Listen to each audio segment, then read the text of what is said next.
پانی دے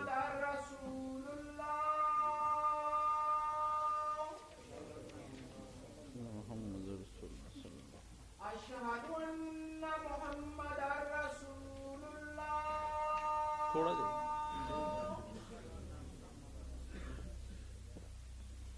حی علی الصلاۃ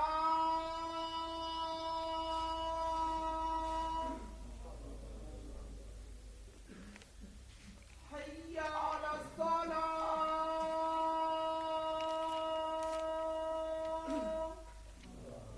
لا حول ولا قوة الا باللہ حی علی الفلاح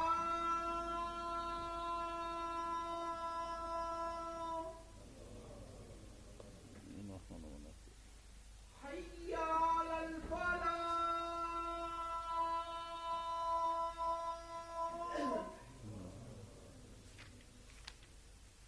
اللہ اکبر اللہ اکبر لا الہ الا اللہ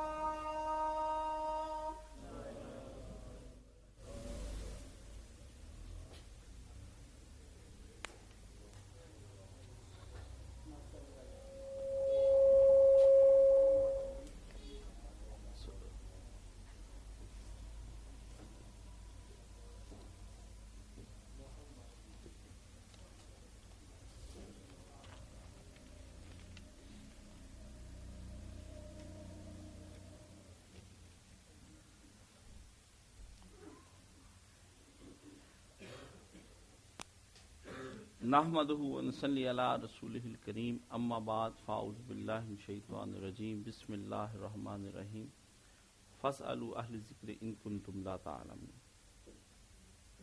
حاضرین و سامعین اکرام، جیسا کہ آپ سب سمجھتے ہیں کہ اس وقت ہمارا محرم الحرام کا چوتھا خطبہ ہے۔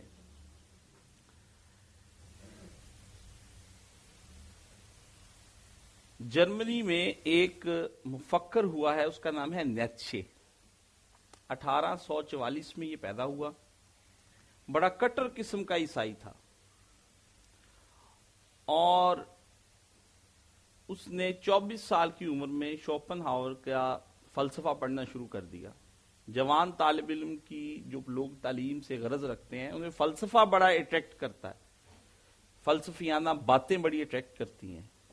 علم کی دنیا کا صحیح شیدائی ہو تو وہ فلسفے کی طرف بڑا توجہ کرتا ہے۔ یہ فلسفے کا ایک عجیب قسم کا مزہ ہے، ذائقہ ہے، کیونکہ فلسفہ بحث کرتا ہے کہ یہ کائنات کیسے بنی، کیوں بنی، کس وجہ سے بنی۔ اس لیے ہر جو طالب علم ہوتا ہے اس کا یہ شوق ہوتا ہے اولین کہ میں فلسفہ پڑھوں، اور وہ کوئی 25-30 سال فلسفی لوگ کئی تو پھنس ہی جاتے ہیں اس کے اندر، اور کئی اس سے آگے نکل جاتے ہیں۔ تو نیتشے نے فلسفہ پڑھنا شروع کیا۔ پڑھتے پڑھتے وہ شوپنہاور کی فلسفی سے انتہائی متاثر ہوا، اور کٹر عیسائیت چھوڑ کر وہ ملحد ہوا، اور اس کے بعد منکر خدا ہوا۔ اور 1889 میں اس نے ریٹائرمنٹ لے لی اپنی یونیورسٹی سے، اور 10 سال تصانیف میں لگایا، اور اس کے بعد وہ پاگل ہو گیا 1899 میں، اور 1900 میں وہ فوت ہو گیا۔ یہ اس نیتشے کی ایک چھوٹی سی ہسٹری میں نے آپ کو بیان کی۔ فلسفیانہ افکار سے کہاں لے گئے، چونکہ فلسفہ اس کا موضوع نہیں تھا، اس کو وہ پڑھتا رہا، وہ منکر خدا ہو کر مر گیا۔ حالانکہ اسی فلسفے سے اگر وہ چاہتا کچھ نہ کچھ سمجھ لینا چاہتا تو اسے اللہ تعالیٰ کے وجود پر بھی بڑے دلائل مل سکتے تھے، لیکن وہ اپنی قلبی واردات کو نہ پہچان سکا، ایک، اور دوسرا یہ ہوا کہ وہ اپنی کسی استاد کے انڈر رہ کر نہ صحیح مرشد کامل یا پیر یا استاد یا کوئی صحیح جینون اسے کوئی رہنما نہ مل سکا، جس کی وجہ سے وہ منکر ہو گیا اور ملحد ہوا۔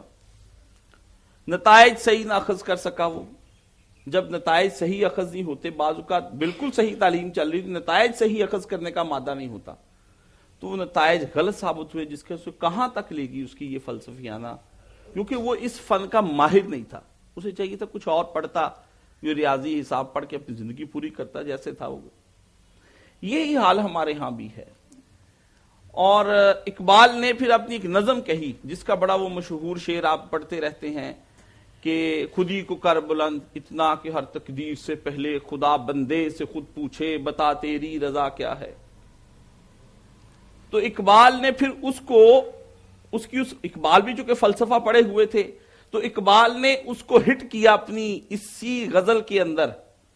کہا اگر ہوتا وہ مجذوب فرنگی اس زمانے میں، وہ نیچے اگر ہوتا وہ مجذوب فرنگی اس زمانے میں، تو اقبال اس کو سمجھاتا مقام کبریا کیا ہے.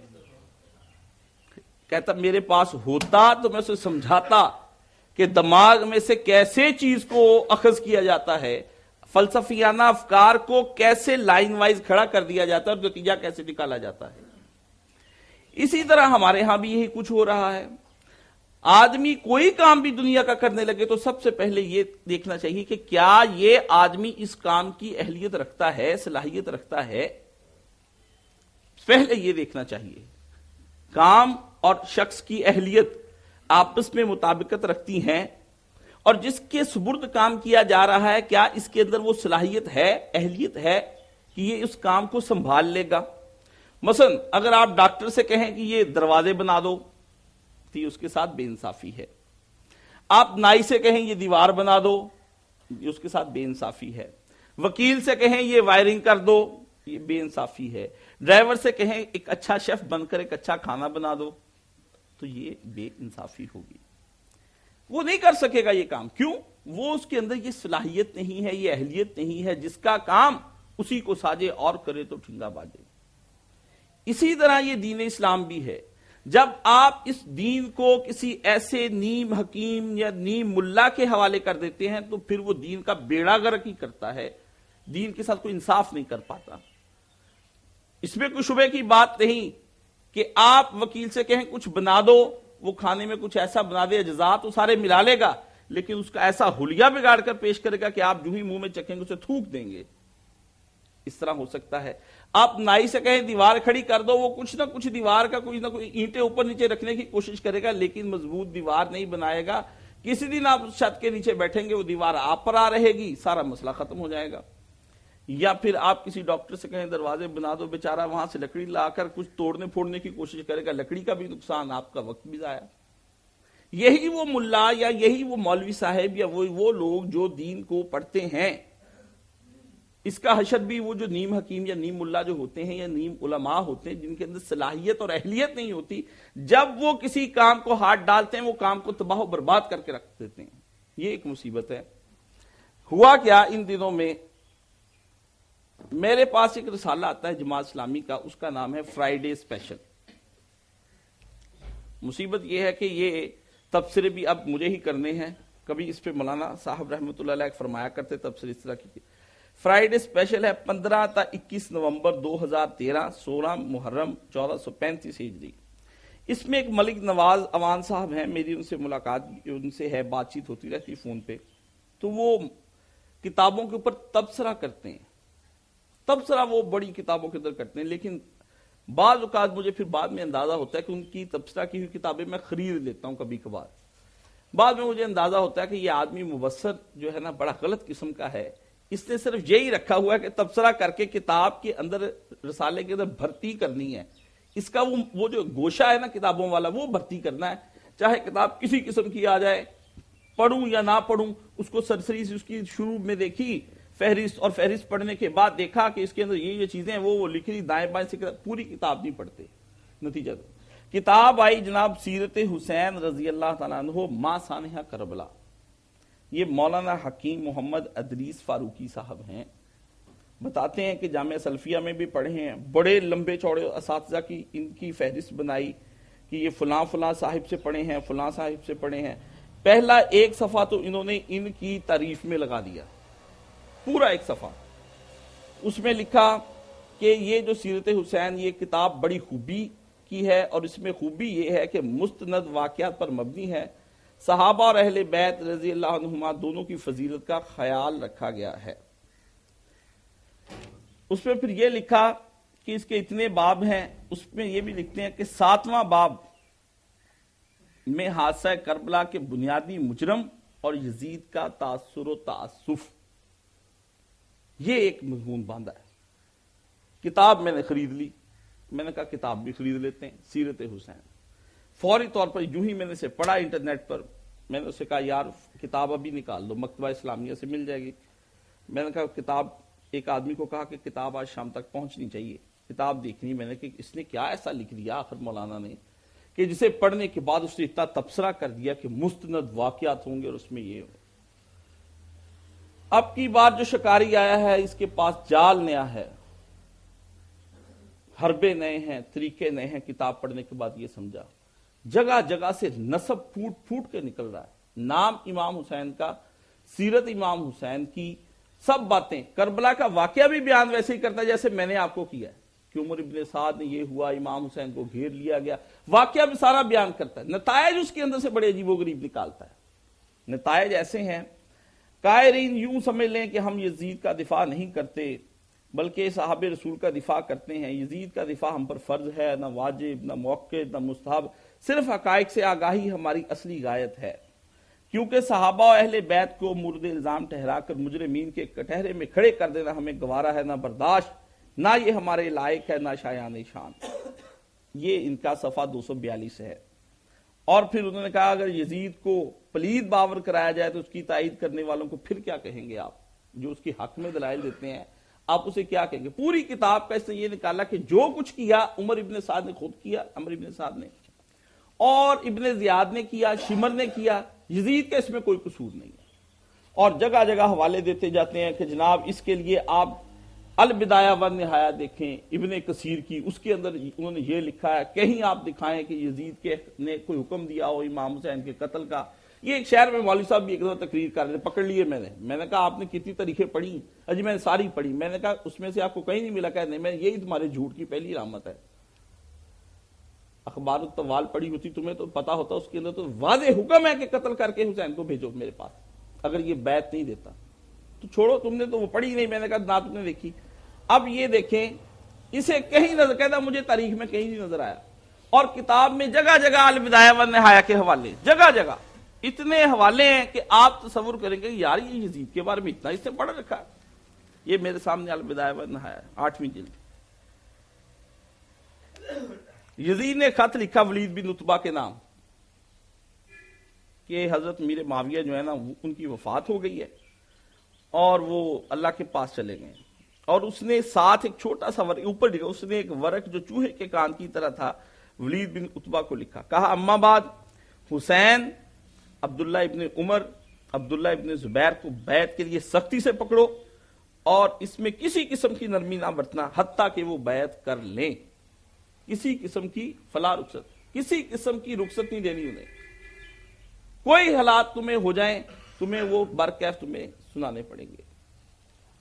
یہ حالت ہے، یہ میں آپ کو ایک چھوٹی سی اس میں۔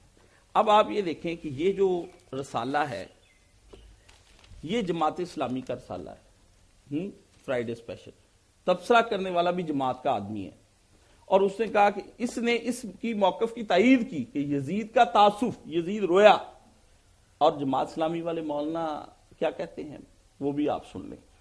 اب یہ لوگ یزید کی حمایت کرنے سے کہاں تک جماعتیں بھی چلی گئی ہیں، لوگ بھی چلیں گے۔ جب انسان مداہنت برتنے پر آتا ہے نا تو پھر اس کی حالت بڑی خراب ہو جاتی، وہ پھر کوئی چیز ایسی نہیں ہوتی کہ اس کے دور سے چھوٹ جائے، وہ جو بھی آتا ہے اس کے بارے میں کہتا چلا جاتا ہے۔ سنیں ذرا مولانا مودودی رحمۃ اللہ کیا لکھتے ہیں 179 صفحے پر، وہ بھی میں آپ کو سنا دوں یزید کے بارے میں۔ حافظ ابن کثیر نے کہتے ہیں کہ اس نے ابن زیاد کو کوئی سزا نہ دی اور نہ اسے معزول کیا اور نہ ہی اسے کوئی ملامت کا خط لکھا۔ اسلام تو خیر بدرج بلند چیز ہے، یزید میں اگر انسانی شرافت کی بھی کوئی رمق ہوتی تو وہ سوچتا کہ فتح مکہ کے بعد رسول اللہ صلی اللہ علیہ وآلہ وسلم نے اس کے پورے خاندان پر کیا احسان کیا تھا اور اس کی حکومت نے ان کے نواسے کے ساتھ کیا سلوک کیا۔ 181 صفحہ پر یہ لکھا ہوا ہے۔ جماعتیں جب خراب ہوتی ہیں، جب لوگ خراب ہوتے ہیں، جب نا اہل لوگوں کے ہاتھ میں تاریخیں دے دی جاتی ہیں تو پھر یہ حالت ہوتی ہے ان کی۔ جماعت بنانے والا کیا لکھ رہا ہے؟ خلافت و ملوکیت، ہاں؟ اور وہ جو بندہ تبصرہ کرنے والا ہے فرائیڈے اسپیشل کیا لکھتا ہے؟ کتاب کے فقہ تعارف میں پڑھی نہیں اس نے، اس سے اس کے ذہنی رجحان کا پتہ چلتا ہے۔ مولک نواز احمد عوان کا کئی دفعہ فون پہ بات ہوئی میری سے، کہ رجحان کا کیا پتہ چلتا ہے؟ رجحان کس طرف اس کا جا رہا ہے؟ جماعتوں کا رجحان بھی اب کس طرف کو کوئی نہیں دیکھتا کتاب کے اندر کیا لکھا ہے کیا نہیں لکھا. میں لوگوں کو جو دوائی دے رہا ہوں یہ بعد میں زہر ثابت ہو جائے گی. میں پوری کتاب کا مطالعہ تو کروں. اور جگہ جگہ لکھا کتاب کے اندر حوالے ہی حوالے ہیں جی، کتاب آپ دیکھیں تو آپ دنگ رہ جائیں گے. میں امام حسین رضی اللہ عنہ کو بڑا مانتا ہوں، مولانا بھی مانتے تھے، اہل بیت کو بھی ہم بڑا مانتے ہیں، ان کا ادب و احترام بھی ہم کرتے ہیں، لیکن ہمارے ادب و احترام کا دائرہ کار قرآن اور سنت سے باہر نہیں جانا چاہیے. جتنا قرآن اور سنت نے ہمیں بتایا ہم اس کے اندر رہنا چاہیے. یہ نہیں ہونا چاہیے کہ ہم قرآن اور سنت سے ہٹ کر کوئی خود سے آختہ فضائل بنا لیں. جو فضائل 20% ہے وہ 20% رکھیں، جو 30% ہے وہ 30% رکھیں. آپ فرائے اتنا فضائل میں غلوم کرتے چلے جائیں، حد سے زیادہ عقیدت میں بڑھ جائیں، یہ بھی گناہ ہے. کمی کر دیں گے یہ بھی گناہ ہے. انصاف اس شے کا نام ہے، جو شے جتنی ہے اس کو اتنی ہی رکھے. یہ 72 صفحے میں یہ لکھتے ہیں مولوی صاحب کہ حوالہ جو ہے نا وہ مجھے کوئی نہیں آج تک ملا کہ جس میں یزید نے لکھا ہو خط یا کوئی ایسی بات. وہ حوالہ میاں تم البدایہ والنہایہ کان کھول کر تم آنکھیں کھول کر دیکھتے ہوتے تمہیں وہی نظر آ جاتا. چھپایا کیوں؟ اہل کتاب کی یہی تو اللہ تعالیٰ نے کہا ہے یہ پیغمبر وہ ہے جو آتا ہے اور اہل کتاب نے جو باتیں پیغمبر چھپا لی لوگوں سے اس کو تو ان کو واضح کرے گا. تو نہیں اس طرح کر سکتا کہ تو کچھ باتوں کو چھپا لے کچھ باتوں کو اپنے پاس رکھ لے. حق کا ابلاغ کرنے کے لیے جس عالم کو بیٹھنا ہے یا جس کو اس وقت اس دین کے لے کر ساتھ چلنا ہے، لوگوں کو اس ممبر پر بیٹھ کر خدا کا دین سنانا ہے، تو اس کو چاہیے کہ ممبر پر بیٹھ کر خدا کے دین کا صحیح حق ادا کرے، نبی کریم صلی اللہ علیہ وسلم کے دین کو صحیح معنوں میں لوگوں تک پہنچائے. یہ نہ کرے کہ وہ الٹی سیدھی اپنی طرف سے ہانکنا شروع کر دے. پیغمبر اسلام نے کون سی چیز ہے جو امام حسین کے بارے میں واضح نہیں بتا دی؟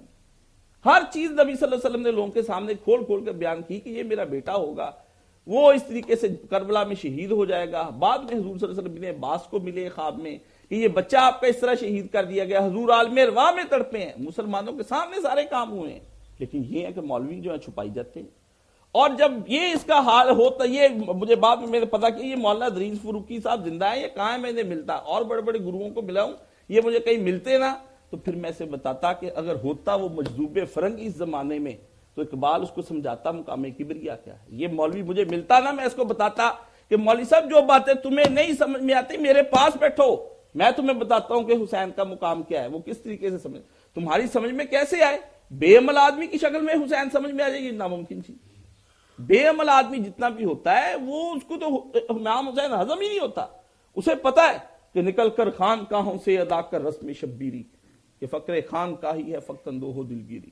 اندر بیٹھ کے تسبیحاں گھمانے سے کوئی امام حسین سمجھ میں آنا ہے؟ جس آدمی کو پتا ہے کہ اگر میں نے قصہ امام حسین بیان آج کیا کل کو لوگ مجھے کہیں گے مولوی صاحب اس وقت معاملہ کس قسم کا چل رہا ہے پوری دنیا کے اندر، آپ اندر کیوں بیٹھے ہوئے ہیں، نکلے آپ تبلیغ کیوں نہیں کرتے؟ پتا ہے نا. پھر وہ مجھے سارے بڑے آرام دہ تکیے لگے ہوئے ہوتے ہیں، وہاں پہ یہ بیٹھے ہیں، اے سی چل رہے ہیں، پنکھے چل رہے ہیں، بوتلیں آ رہی ہیں، وہاں پر کھا پی رہے موجے کر رہے ہیں. بعد میں وہ پراڈو کی گاڑیاں آگے پیچھے، وہ کون دڑائے گا ان کے پیچھے؟ یہ کام بڑا جان جوکھوں کا ہے. کون ہے یہ جو اس کام کو سنبھالنے کی کوشش کرے گا؟ اس لیے انہوں نے کہا کہ طریقہ اس کا یہی ہے کہ بجائے اس کے کہ دنیا ہم پر اٹیک کر دے کہ تم لوگ مولوی حضرات کیوں نہیں دین کی اقامت کے لیے باہر نکلتے، کیوں نہیں خدا کا دین نافذ کرتے، اس کا یہی حل کرو کہ ایک ہی آدمی نظر آتا ہے حسین حکومتوں کے خلاف اٹھتا ہوا، اسی کے بارے میں شک و شبہ میں ڈال دو کہ وہ آدمی تو خود واپس جانا چاہتا تھا، وہ چاہتا ہی نہیں تھا کہ میں جا کے جنگ لڑوں، ٹھیک ہے نا. اس کا اپنا موقف بدل گیا تھا، آخر میں وہ بھی مان گیا تھا. یہ تو ابن زیاد نے اور شمر نے جلدی کی امام حسین کو شہید کر دیا، ورنہ یزید کو تو بالکل ٹھیک تھا، وہ مانتے تھے، کہتے تھے مجھے لے جاؤ میں اس کے ہاتھ میں ہاتھ دے دوں گا. جو جھوٹ سچ ہے وہ سناتے رہتے ہیں. اس آدمی کا یہ حالت یہ ہے کہ جگہ جگہ اپنی طرف سے اسی البدایہ والنہایہ کے حوالے دیتا ہے جن کا میں نے آپ کو پڑھا ہے. جب دیکھتا ہے کہ عین موقع پہ یہ بات میرے خلاف آ جائے گی اس وقت یہ چھپا جاتا ہے، کہتا ہے مجھے یہ بات سمجھ میں نہیں آئی. یہی بات جو ہے وہ مسعود احمد بیسی جماعت المسلمین کا اٹھا تھا. وہ کہتا تھا میں ساری بات بخاری شریف میں آتی ہے کہ بی بی عائشہ صدیقہ رضی اللہ تعالیٰ عنہا اور حضرت طلحہ زبیر یہ سارے بصرہ گئے ہیں، ٹھیک ہے نا. حضرت علی کے دور میں جنگ جمل بھی ہوئی ہے.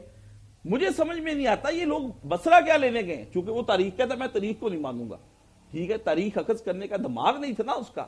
تو کہ مجھے سمجھ میں نہیں آتا یہ کیوں گئے ہیں وہاں پر، کیا لینے کے لیے گئے ہیں. اس لیے میں نے یہ اللہ کے حوالے کر دیا ہے کہ اللہ تعالیٰ ہی جانتا ہے وہ کیوں گئے، کس لیے گئے. سبحان اللہ سبحان اللہ ہے.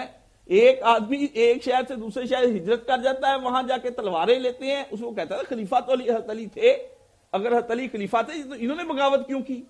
کیونکہ وہ خلیفے کا بھی بڑا قائل تھا، وہ خود خلیفہ بنا ہوا تھا اس وقت، امام جماعت المسلمین کا امام تھا. اس کو سمجھ نہ آئے. سمجھ کیسے آئے؟ سمجھ تو اس وقت وجہ سے نہیں آتی کہ آپ کو عمل کرنا پڑ جائے گا. یہی حال وہ ایک حادثہ کربلا کا پس منظر لکھا ہے اس نے عتیق الرحمان اسمبلی کا، وہ بھی یہ کہتا جب امام حسین واپس جانا چاہتے تھے 3 شرطیں بھی انہوں نے پیش کر دی، انہوں نے کہہ بھی دیا میں بیعت کر لوں گا، تو پھر انہوں نے واپس کیوں نہیں جانے دیا؟ یہی تو ان کا مطالبہ تھا، وہ پورا کر رہے تھے، کیوں نہیں انہوں نے پورا ہونا دیا؟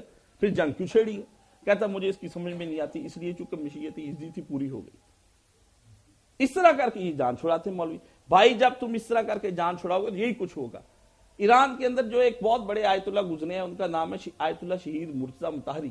نوجوان تھا، طالب علم تھا، پڑھنے وڑھنے کا بڑا شوقین تھا. یہ قم میں آ گیا. وہاں اسے امام خمینی جنہوں نے یہ حکومت کا نظام برپا کیا وہ مل گئے.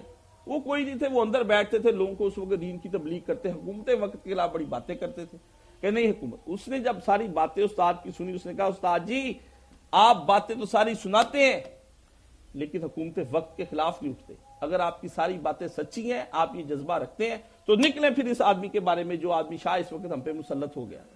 ورنہ باتیں چھوڑیں، آپ نے کیا یہ باتیں کرنی ہے، یہ کوئی طریقہ کار نہیں. تبلیغ شروع کریں، لوگوں کو استعمار کے خلاف اٹھائیں. ملک تباہ ہوتا جا رہا ہے، غریبوں کے حقوق غصب ہو رہے ہیں، بیوائیں یتیمیں مسکین سب رو رہے ہیں. آپ کیا کر رہے ہیں اس وقت یہاں پر بیٹھے ہوئے؟ استاد باہر نکلا، شاگرد نے بھرپور تعاون کیا، جگہ جگہ پہ علماء کو قائل کیا. علماء ہر ملک کے اندر، ہر علاقے کے اندر اٹھ کھڑے ہوئے. شاہ کے خلاف مزاحمت ہوئی، اس نے ان کو ملک بدر کر دیا. پھر بعد میں انقلاب آیا، آپ دیکھتے ہیں پھر کیا ہوا وہاں پر، اور پھر کس طریقے سے مجرموں کو سزائیں ملی اور شاہ کیسے وہاں سے بھاگا ہے. یعنی جب کوئی استاد یا کوئی آدمی یا کوئی مولوی اس طرح کی بات کرتا ہے تو پھر لوگ اس کے جو ہوتے نا صحیح، وہ کہتے ہیں جناب پھر چھوڑے یہ مسلح، چھوڑے اندر سے یہ اندر جو آپ بیٹھے ہوئے ہیں، یہ پھر امام حسین کی باتیں کرنی تو باہر نکلیں. پھر امام حسین کا قصہ پھر وہ سمجھ گیا نا لڑکے نے سمجھنے کے بعد پھر کہا استاد جی آپ باہر نکلیں.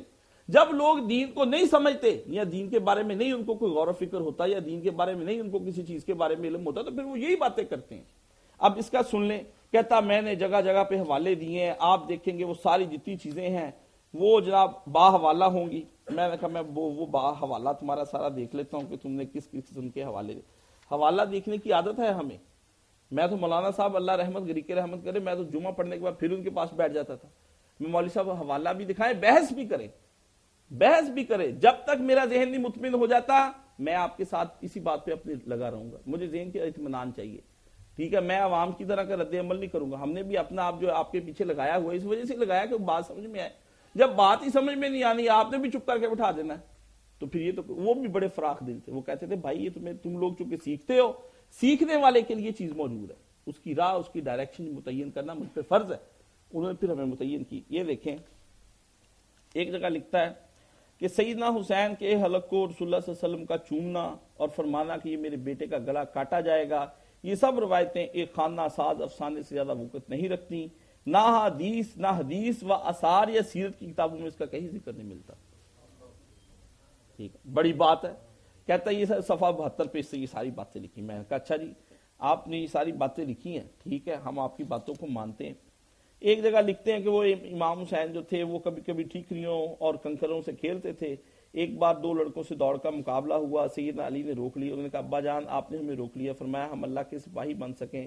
حضرت علی خاموش ہو گئے، دوڑنے کی اجازت دی. حوالہ اس میں کوئی نہیں ہے. پڑھنے تبصرہ کرنے والا کہتا ہے کہ جگہ جگہ حوالے ہیں، اس کے نیچے کوئی حوالہ نہیں ہے، خالی کوئی حوالہ نہیں. اس طرح ایک لکھا کہ حضور نے ایک دن حضور نے قریب جا کر حضرت حسین کو اٹھا لیا. فرمایا یہ شجاع ابن شجاع بہادر بیٹا ہوگا. حوالہ اس کا بھی کوئی نہیں ہے. جہاں کتاب کو مزین کرنے کی کوشش کی کہ سیرت بناؤں میں سادہ سی، سیرت کی کتاب کیا ہوتی ہے آپ دیکھ لیں. سیرت کی یہ بڑی چیزیں، وہ بڑا اچھا تھا، وہ بڑا اس طرح تھا. سیرت کی اور بھی بڑے پہلو ہوتے، یہی ایک پہلو نہیں ہوتا. یزید کے بارے میں انہوں نے جگہ جگہ لکھا ہوگا، آپ دیکھیں گے وہ شاعر تھا، وہ خطیب تھا، وہ خوبصورت تھا، وہ یہ تھا، وہ تھا.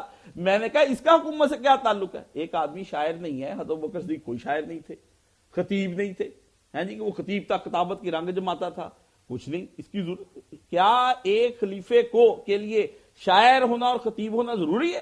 خلیفے کے لیے 2 چیزوں کی اس بات کہ وہ انتظامی امور میں ماہر ہو ایک، اور دوسرا اس کے اندر نیکی، صالحیت اور صلاحیت 2 چیزیں ہونی چاہیے. متقی ہو ایک طرف سے، دوسری طرف سے اس کے اندر مینجمنٹ کرنے کا بڑا بہترین اصول وہ خود جانتا ہو کہ کیسے مینج کرنا گورنمنٹ کو. اگر اس آدمی کے اندر یہ دونوں صلاحیتیں نہیں، متقی ہے لیکن اس کے اندر وہ صلاحیت نہیں، تب بھی ختم. اور اگر اس کے اندر صلاحیت ہے، صلاحیت نہیں، وہ بھی تب بھی ختم. یہ نیکی ہے اور مینجمنٹ نہیں کر سکتا تب بھی ختم، مینجمنٹ کرتا ہے نیکی نہیں کر سکتا تب بھی ختم. نہیں جی حضرت معاویہ نے حکومت بڑی 56 لاکھ مربع میل پہ لے گئے. 56 لاکھ مربع میل پہ لے گئے. کس شے کو لے گئے 56 لاکھ مربع میل پہ؟ کیا وہاں پہ صحیح اسلام نافذ ہوا؟ نافذ تو دمشق میں نہیں رہنے دیا انہوں نے، نافذ انہوں نے کوفہ میں نہیں رہنے دیا. حجر بن نبی کا قتل کر دیا اور لوگوں کو اس طرح لٹکا دیا. ابن زیاد کو گورنر لگا دیا انہوں نے کئی جگہ پر. اس سے لوگوں کے ہاتھ پاؤں کاٹے، جگہ جگہ غلط مقدمے بن گئے لوگوں کے اوپر. جو جتنا مال تھا بیت المال وہ غلط طریقے سے دائیں بائیں ہوتا رہا. تم کس طریقے سے کہتے ہو کہ وہ یہ انہوں نے بالکل ان کے نیکی تھی؟ کچھ بھی نہیں رہ گیا، ختم ہو گیا. خود دیکھیں حضرت عثمان رضی اللہ تعالیٰ عنہ مقتول ہوئے، ظلمن شہید ہوئے ہیں. ان کا نہیں تھا کہ ان کو شہید کیا جاتا، وہ بڑے نیک اور متقی اور پرہیزگار تھے. لیکن ذرا مینجمنٹ ڈھیلی پڑی، حضرت عمر والا زمانہ گیا، ویسی مینجمنٹ نہ رہی، کیا ملک کے اندر غدر مچا. اور آج تک آپ سب لوگ میں بھگت رہے ہیں اس کو. کیوں نہیں بھگتے؟ مینجمنٹ ہونی بڑی ضروری. حضرت عمر فاروق رضی اللہ تعالیٰ عنہ کے پاس بڑی مینجمنٹ تھی. نبی کریم صلی اللہ علیہ وسلم نے فرمایا میں نے خواب میں دیکھا ہے کہ اللہ تعالیٰ نے مجھے دودھ پلایا جس سے میرے ناخن تک سیراب ہو گئے، اور اس کے بعد وہ دودھ کا جو باقی پیالہ بچا تھا وہ میں نے عمر کو دے دیا.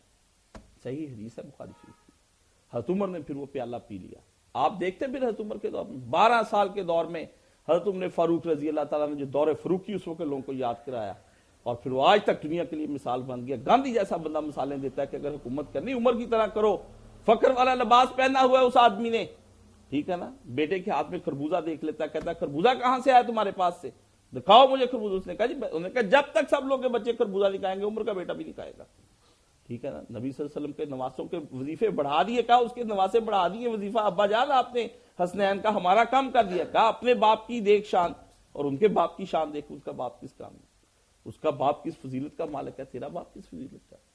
ٹھیک ہے. نیچے رکھا اپنی اولاد کو، اپنے آپ کو تقوی کے بہت اوپر والے معیار پر اور مزدوری کے حوالے سے بہت نیچے والے معیار پر رکھا کہ پتہ چلے کہ غریب کیسے گزارا کرتا ہے. ٹھیک ہے. مینجمنٹ بڑی سخت. نوجوان لڑکا جا رہا تھا بڑا ڈھیلا ڈالا، درہ ہاتھ میں پکڑا ایک اس کی کمرے میں لگایا. سیدھے ہو کہ چلو بیمار نہیں تو کہا مومن کا کیا کام ہے، وہ ڈھیلا ڈالا چلے، بالکل تندرست سیدھا ہونا چاہیے. آخری وقت میں آپ نے دیکھا ایک نوجوان کو کہ اس کا جو ازار تھا وہ نیچے، اس کا شلوار جو تھی وہ نیچے گھس رہی تھی. تو آخری وقت میں آپ اس وقت شہید ہوئے تھے. آپ نے اس وقت نوجوان سے کہا بیٹا یہ ذرا اوپر کرو شلوار کا، یہ جو پانچا ہے یہ تکبر کی علامت ہے، پانچا بھی صاف رہے گا تمہارا ساتھ اس کے یہ جو ہے تکبر کی علامت بھی ختم ہو جائے گی. ہر وقت وہ آدمی شریعت کو ملحوظ خاطر رکھتا ہے. یہاں شریعت کی دھجیاں اڑ رہی ہیں جی. نبی کریم صلی اللہ علیہ وسلم کا پالا، وہ چھوٹی چھوٹی سنتوں کا خیال کرتا ہے وہ آدمی. اس لیے مینجمنٹ کے حوالے سے آپ دیکھیں کہ اگر اس کی مینجمنٹ ہے، یزید کے بارے میں یہ آپ کہہ دیں کہ وہ فاسق تھا، وہ فاجر تھا، وہ شرابی تھا، وہ تارک الصلاۃ تھا، یہ تو الگ اس کے گناہ ہیں جو اللہ کے ہاں اس کے جائیں گے. سب سے اہم چیز تھی کہ وہ مسلمانوں کے اوپر جو بیٹھا ہے وہ مسلمانوں کے مشورے کے بغیر بیٹھا ہے. اور اللہ کے نبی صلی اللہ علیہ وسلم نے مسلمانوں کے مشورے کے بغیر کسی کو بیٹھنے کا حکم نہیں دیا. کوئی آدمی زبردستی، حتیٰ کہ ابو موسیٰ اشعری کہتے کہ ہم حضور کے پاس آئے، ہم نے کہا جی یہ فلاں علاقے پر ہمیں تھوڑا سا چھوٹا سا کوئی ناظم بنا دے گا اس طرح. فرمایا نہیں، جو ہم سے مانگتا ہے ہم اس کو بھی نہیں دیتے کہ آ کے کہے مجھے فلانے علاقے پہ لگا دے. یہ بھی اس کی بددیانتی کی علامت ہو جاتی ہے. یہ کیوں اپنے اوپر یہ عہدہ لینا چاہتا ہے؟ عہدہ لینا کوئی چھوٹی سی بات ہے. اور فرمایا جو لوگ اپنی مرضی سے عہدے لیتے ہیں نا، اللہ ان کی کوئی مدد نہیں کرتا. جو لوگ اپنی مرضی سے عہدے لیتے ہیں، عہدہ تو یہ ہے کہ سارے مسلمان مل کے جا کے اس کے گھر میں عمر بن عبدالعزیز کی طرح اس کے گلے میں ڈال دیں، اسے کہیں کہ بھائی آپ ہمارے امیر ہیں، ہم آپ کے پیچھے چلنا چاہتے ہیں. تب اللہ پھر اس کی مدد کرتا ہے اس آدمی کی. یہاں پر جو نہیں جی وہ بڑا خوبصورت تھا، بڑا حسین تھا، وہ بڑا شاعری اسے بڑی آتی تھی. شعر اس نے کیا پڑھنے، شاعری آتی تھی. شاعر یہاں تھوڑے، کتنے شاعر ہیں. جوش ملی آبادی کا نکال کر آپ کلام دیکھ لیں، بڑے بڑے ثقیل الفاظ ہوں گے، موٹی موٹی شاعری ہوگی، پڑھیں گے آپ جھوم جائیں گے. شراب پیتا ہوا مر گئے، پڑھ لیں اس کی یادوں کی برات نکال کے دیکھ لیں کیا کچھ وہ کس سے کرتا پھرتا ہے. شاعر ہونا بہت بڑی بات ہے. ایک آدمی خطیب ہے، وہ بڑی اچھی بات بیان کرتا ہے. نبی کریم صلی اللہ علیہ وسلم کے دور میں 2 آدمی آئے اس زمانے میں، انہوں نے آ کے مدینے میں ایک تقریر کی بڑی شاندار. لوگ باہر نکلے، لوگوں نے کہا واہ واہ واہ کمال کر دیا، اس آدمی تقریر کی انتہا کر دی. رسول اللہ صلی اللہ علیہ وسلم تقریر میں بھی جو ہے نا ایک قسم کا جادو ہوتا ہے. لازم نہیں کہ جو اچھی تقریریں کرتا ہے وہ بندہ بڑا متقی بھی ہو، کیا پتا وہ اندر سے بندہ کتنا ظالم ہے. یہی ہمارے ایک دوست سے انہوں نے دیکھا ایک